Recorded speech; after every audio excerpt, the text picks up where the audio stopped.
Hi boys and girls, today I have a story for you and we're going to be talking about manners. The first story we've got is Manners in the Lunchroom.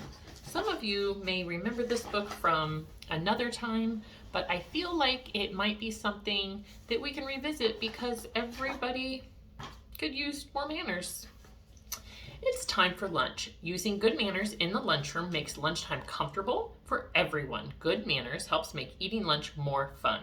There are lots of fun ways you can use good manners in the lunchroom.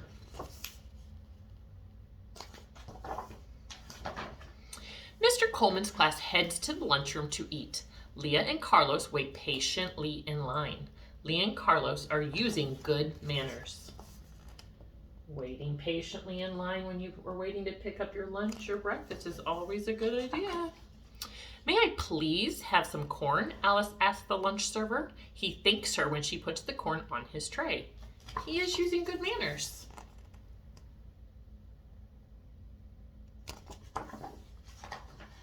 May I sit here? A new girl asked Heather. Sure, says Heather. She moves over to make room.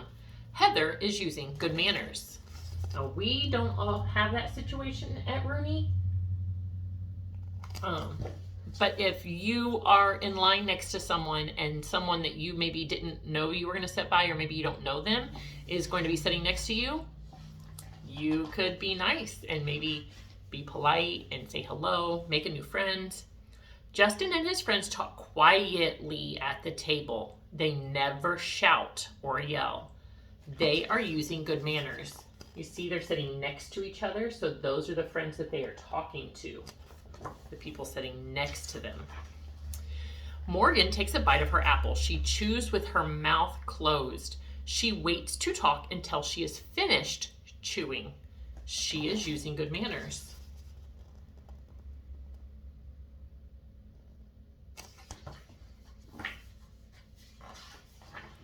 Dalton needs help opening his thermos. He raises his hand and waits patiently until the lunch monitor comes. He is using good manners.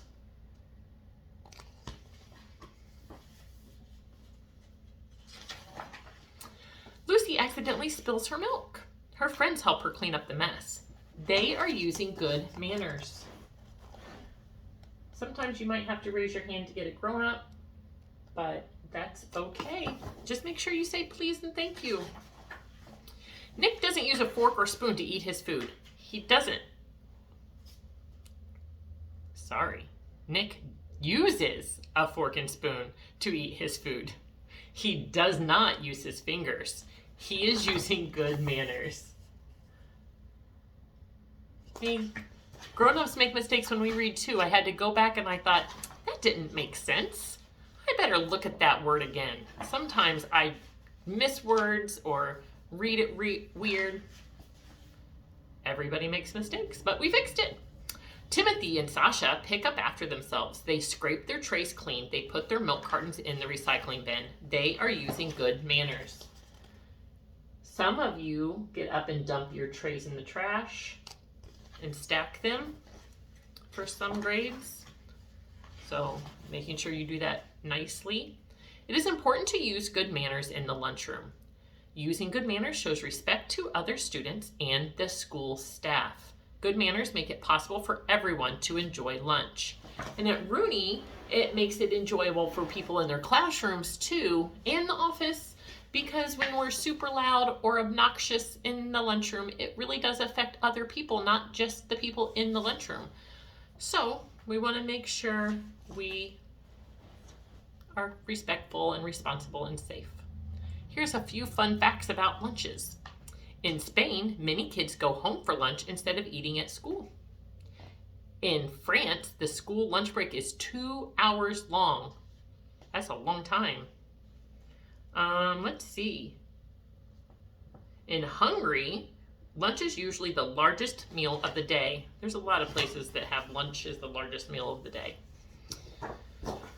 So, let's really practice on trying to make the lunchroom a place of manners. Bye.